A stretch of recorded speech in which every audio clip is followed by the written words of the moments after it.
stole no can do. and I went, what do you mean you stole no can do? He says, nah, man, I used it for Billie Jean. For decades, Daryl Hall and John Oates were one of music's most successful duos. They made hit after hit, performed together for years, and built a partnership that seemed almost impossible to break. But behind the music, their relationship had been falling apart long before the public knew about it. Then, in 2023, one decision changed everything. Hall was furious, and the words he used to describe what happened were stronger than anyone expected. After more than 50 years together, the two men suddenly found themselves on opposite sides of a legal battle. But what really happened between them? And why did Hall take it so personally? Join us as we uncover the story behind Daryl Hall and John Oates' bitter breakup. The partnership was already broken. The surprising part of the Hall and Oates breakup is that the partnership did not suddenly fall apart when the lawsuit became public. By that point, the creative relationship between Daryl Hall and John Oates had already been fading for years. To fans, they still looked like the same successful duo. They could walk onto a stage together, perform the songs everyone knew, and continue selling out shows. But behind that public image, the relationship had changed dramatically. Hall and Oates first met as students at Temple University in Philadelphia in 1967. They came from different musical backgrounds, but they quickly discovered that their voices and musical ideas worked well together. Hall had the powerful voice that would eventually become one of the defining sounds of their biggest hits. Oates brought guitar, vocals, songwriting, and another musical perspective to the partnership. Their differences initially helped them rather than hurt them. As their careers developed, Hall became the more visible member of the duo. He sang lead on many of their biggest songs and was heavily involved in writing the material. Oates was also an important songwriter and musician, but the public often focused more attention on Hall. Their names became so closely connected that many fans simply viewed them as two parts of the same act. That public image lasted for decades. From the outside, Hall and Oates appeared to be a close musical partnership that had somehow survived every change in the music industry. They had enormous hits, toured together, and continued performing the songs that had made them famous. But the reality inside the partnership was becoming very different. Hall later explained that the two had not really maintained a creative relationship for decades. According to Hall, the last song he wrote with Oates was around 2000. That detail is important because it shows just how different their public partnership was from their actual creative relationship. They could still perform together, but they were no longer regularly creating new music together in the way they once had. So why did they continue? Part of the answer was simple. Hall and Oates was still a successful touring act. Their audience wanted to hear the familiar songs, and there was still money to be made from performing them. As long as both men continued showing up, the public had little reason to believe that something serious had changed. On stage, they could still sing the songs people loved.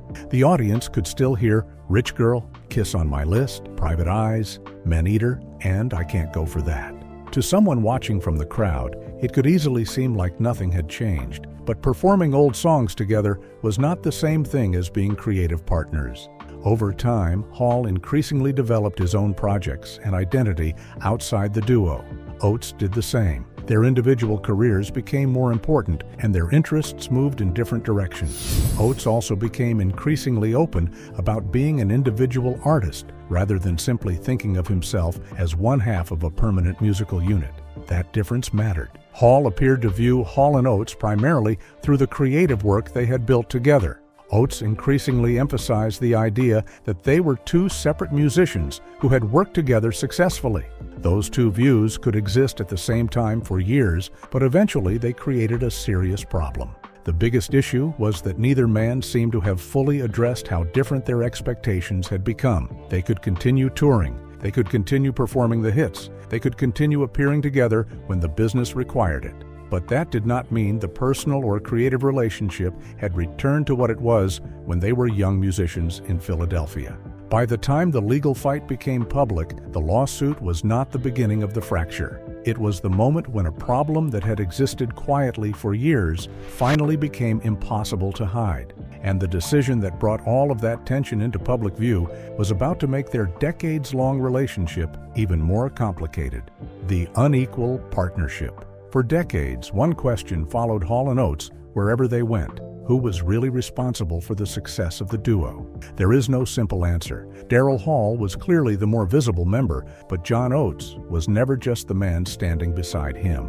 Hall had an enormous role in the group's success. His voice became one of the most recognizable sounds in pop music, and he sang lead on many of the duo's biggest hits. He was also heavily involved in songwriting and was often the member who received the most attention from journalists and fans. When people talked about Hall and Oates, Hall's name and image usually came first. That difference in public attention became one of the most important parts of their relationship. Hall was the face most people recognized. He was the singer whose voice they immediately identified. He appeared frequently in interviews and promotional material, and his personality became closely connected with the band's public image. Even though the group was officially Hall and Oates, the public often treated Hall as the main star. But that does not mean Oates was simply a supporting musician. Oates played guitar, sang, wrote songs, and contributed ideas that helped shape the duo's sound. He was involved in writing several important Hall & Oates songs, including major hits that became central to their career. His contribution was not limited to playing guitar behind Hall's vocals. He was part of the songwriting and recording process and helped define the music they made together. That makes the difference between their public images especially interesting. Oates could be essential to the partnership while still receiving less individual recognition. Those two things can exist at the same time. A person can be a major contributor to a successful act without becoming the person most associated with that act. It would be unfair to assume that this automatically created resentment in Oates. There is not enough evidence to say exactly what he felt privately at every stage of their career, but his later comments do provide an important clue about how he viewed the partnership. Oates repeatedly emphasized that he and Hall were two individual artists who worked together. He did not necessarily see their professional relationship as proof that they had to remain permanently connected as people or artists. That distinction became increasingly important as they got older. Even their early career reflected this idea. Their albums were credited to Daryl Hall and John Oates, rather than being presented as a single person or a band with a fixed group identity. From the beginning, there were two names, two musicians, and two individual identities. The problem was that success can make those distinctions harder to maintain. For Hall, the partnership could be understood as a shared creative project that had produced decades of music. Hall had spent much of his life building that identity and continuing to perform those songs with Oates. Oates increasingly spoke about the relationship from a different position. He emphasized independence and his identity as an individual musician. He had his own interests, his own projects, and his own reasons for wanting to move forward. Neither position was necessarily unreasonable. The difficulty was that they could lead to very different expectations about what should happen when one person wanted to move on. Imagine two people who have worked together for decades but no longer agree on what their partnership actually means. One may believe the relationship itself deserves to be protected because of everything they built together. The other may believe that the work was always the result of two independent people who should eventually be free to separate their interests. That difference can remain manageable for years if both sides avoid confronting it directly. But after decades of silence, even relatively small disagreements can become much more serious. A decision that one person sees as ordinary business can feel deeply personal to the other. A request for independence can be interpreted as rejection, and a disagreement about money or ownership can suddenly become a question of trust. That appears to be what happened with Hall and Oates. By the time they reached the final stages of their partnership, the question was no longer simply who wrote which song or who received more attention. The deeper issue was whether these two men still agreed on what Hall and Oates actually was. And if both men had wanted more independence for years, why did their eventual separation become so explosive? That answer begins with the years when Hall and Oates continued working together even after the creative partnership had largely changed. The quiet separation. The biggest sign that something had changed between Daryl Hall and John Oates was not a dramatic argument or a public announcement. It was the fact that they could continue working together without really being creative partners anymore. For years, Hall and Oates had built their career around making music together. They wrote songs, recorded albums, and developed a sound that made them one of the most successful duos in American pop music. But as the decades passed, that process changed. Their personal relationship became more distant, and their creative connection became much weaker. Yet the professional partnership continued. They still toured. They still performed their biggest songs. They still appeared together in front of audiences who expected to see Hall & Oates. From the outside, there was no obvious reason to believe that the relationship had become so complicated. Hall later described the situation very differently. He explained that he and Oates had not really had a creative relationship for decades. The important point is that they were still capable of performing together, even though they were no longer regularly creating new music together. That created a strange situation. The two men could still stand on the same stage and perform songs they had made years earlier, but the relationship that had originally produced those songs was no longer functioning in the same way.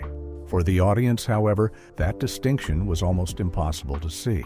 A concert does not require two musicians to have the same personal relationship they had when they wrote a song. If Hall sang the lead vocal and Oates played guitar, the audience could still hear the music exactly as they remembered it. The songs were familiar, the performances continued, and the Hall & Oates name still had commercial value. That allowed the partnership to continue long after the creative relationship had changed. At the same time, both men were developing lives and careers outside the duo. Hall had his own solo work and became involved in television and other music projects. His program Live from Daryl's House gave audiences a chance to see him working with other musicians and exploring music outside the Hall & Oates partnership. Oates also pursued solo recordings and performances. He increasingly presented himself as an individual artist with his own musical interests and goals. His solo work gave him an identity that did not depend entirely on being John Oates from Hall & Oates. These separate careers made sense. Both men had spent decades working together, and both had reached a point in life where individual projects could become more important. The problem was that their shared business didn't disappear simply because their individual careers grew. Hall & Oates was still a successful name. There were songs to perform, business interests to manage, and financial arrangements connecting the two men. They could become increasingly independent as artists while remaining connected through the commercial side of their old partnership. That is where the relationship became especially complicated. Hall later said the partnership had become restrictive. His comments suggest that continuing to operate as Hall & Oates could make it harder for both men to move forward independently. At the same time, Hall did not appear to view the end of the creative partnership as something that required the complete destruction of their professional relationship. Oates approached the situation differently. His later comments emphasized independence and the need to move forward with his own career and interests. The difference may sound small, but after decades together, it mattered enormously. Hall could look at the partnership and see something that had been built together and still required mutual respect when major decisions were made. Oates could look at the same arrangement and see two individual musicians who had worked together successfully but had reached the point where they needed to separate their interests. Neither view automatically explains what happened next. What matters is that the two men no longer appeared to need the same thing from Hall & Oates. The real damage came from how that separation happened. Wanting independence was one thing. Deciding how to separate the shared business, ownership, and remaining interests was something else entirely. Once those questions became serious, decades of unresolved tension suddenly became relevant. Hall later described the situation as if Oates had simply decided one day that he no longer wanted to continue. From Hall's perspective, the problem was not only that the partnership was ending, it was the way the decision was handled, and that distinction would soon become the most important part of the entire dispute. Because when two people finally decide they no longer want the same partnership, the ending does not have to become a war. But for Hall and Oates, the disagreement over how to separate became far more damaging than the decision to separate itself. And then, in November 2023, that private tension suddenly became a very public legal fight, the ultimate betrayal. By November 2023, the problems between Daryl Hall and John Oates were no longer something they could quietly manage behind the scenes. A decision involving their shared business brought decades of tension into public view, and changed their relationship permanently. At the center of the dispute was a company called Oates Enterprises. The business was tied to the financial and business interests the two musicians had built through their decades as Hall and Oates. That meant ownership of the company was not a small matter. Any major change involving one man's interest could affect the other man's position and the future of the partnership. In 2023, Oates moved towards selling his interest in the company to Primary Wave Music, a major music rights company. For Oates, the transaction was part of moving forward independently. But Hall saw the situation very differently. According to Hall's court filings, the biggest problem was not simply that Oates wanted to sell his interest, it was that Hall said he had not been properly consulted before the deal was pursued. That distinction is important. After more than 5 decades of working together, Hall expected a major decision involving their shared business to be discussed between them. Instead, he said he learned about the proposed transaction through other channels. The supplied account describes Hall as being shocked that there had been no personal phone call, private discussion, or warning before the deal was pursued. For Hall, that turned a business decision into something much more personal. He argued that their existing agreements required his consent before Oates could sell his interest to an outside party. In other words, Hall did not believe Oates could simply make the decision on his own. Hall therefore went to court in November 2023 to try to stop the transaction. His legal team argued that Oates' actions violated their long-standing agreements. Hall's court filings described the proposed sale as a serious breach of the partnership arrangement. More importantly, Hall characterized what happened as the ultimate partnership betrayal. That phrase revealed how deeply personal the dispute had become. If this had only been about the value of a business interest, the disagreement could have remained a normal commercial dispute. People disagree about contracts, ownership, and money all the time. But Hall's reaction showed that he believed something much bigger had happened. To him, this was about trust. Hall and Oates had known each other since they were young men at Temple University. They had spent more than 50 years making records, performing together, and building a business around their music. Whatever differences had developed between them, Hall apparently still believed that history meant something when a major decision had to be made. The idea that Oates could pursue a transaction involving their shared interests without first speaking directly to him was therefore deeply upsetting. The simplest way to understand Hall's position is this: after 50 years, he believed he deserved one phone call. That expectation may sound basic, but it became the emotional center of the dispute. The situation became even more serious when a Tennessee court temporarily blocked the proposed transaction while the legal dispute continued. That meant the disagreement was no longer something the two musicians could resolve privately. It was now being argued through attorneys and court documents. For years, fans had been able to ignore signs that the relationship between Hall and Oates had changed. The two could still tour, they could still perform their famous songs, they could still appear together publicly when necessary. But a lawsuit was different. Once legal filings were submitted, the private disagreements that had existed between them could no longer remain completely private. Their competing views of the partnership were now part of a public record. Hall's version was deeply emotional. He believed Oates had made an enormous decision affecting something they had built together without giving him the basic courtesy of a conversation. He saw the action as evidence that the trust between them had broken down. Oates, however, did not accept Hall's characterization of the situation. His position was fundamentally different. Oates maintained that he had the right to handle his own interest and viewed his move toward independence as part of separating their professional lives. From his perspective, the fact that they had worked together for decades did not necessarily mean that they had to remain permanently tied together. That difference is crucial because it shows why reducing this story to Daryl Hall was betrayed by John Oates does not tell the whole story. There were two people involved, and they were looking at the same relationship from very different perspectives. Hall saw decades of shared work and believed that history created an obligation to communicate. Oates increasingly saw two individual artists who had worked together successfully but had reached a point where their interests needed to separate.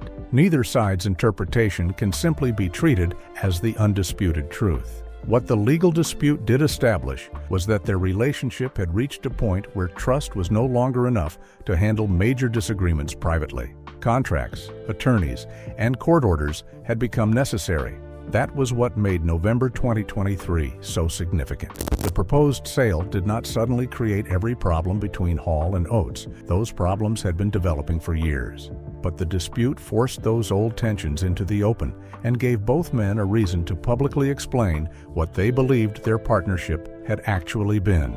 For Hall, the incident appeared to confirm something he had been struggling with for years, that the relationship he thought they shared was no longer viewed the same way by Oates. For Oates, the situation represented something different: the need to establish independence and separate his interests from a partnership that had defined much of his professional life. And that leaves the biggest question of all. How did two musicians who had survived more than 5 decades together reach the point where they needed lawyers to communicate with each other? The answer goes back much further than November 2023, and Hall was finally starting to talk openly about it. What Daryl Hall finally said. After the lawsuit became public, Daryl Hall began speaking more openly about his relationship with John Oates. That was significant because for most of their career, Hall and Oates had carefully maintained the image of a successful musical partnership. They could disagree privately, but the public usually saw two musicians who had spent decades working together. That changed after the dispute. Hall was no longer simply talking about old songs, successful tours, or the history of the duo. He was discussing how their relationship had changed and how long the problems had actually existed. One of the most important things Hall said was that he and Oates had not had a real creative relationship for decades. He explained that the two had continued working and touring together, even though the songwriting partnership that had once defined them was essentially gone. That puts the lawsuit in a different context. It was not the moment when Hall suddenly decided he wanted nothing to do with Oates. Their creative relationship had already changed years earlier. Hall had continued performing with Oates because Hall & Oates remained a successful act, but he later described the arrangement as restrictive. That word matters. Hall was not simply saying that he disliked touring with Oates. His comments suggested that continuing to operate under the Hall & Oates name had become limiting for both of them. Each man had developed his own interests, projects, and identity, but they remained connected through the partnership. So the anger surrounding the lawsuit appears to have been about something more specific than simply losing Oates as a creative partner. Hall had already accepted that their creative relationship was no longer what it had been. What seems to have hurt him was the way Oates attempted to separate their business interests. His public language points more clearly toward feelings of betrayal, frustration, and resentment. That distinction is important. Hall's reaction makes more sense when viewed through the history of their relationship.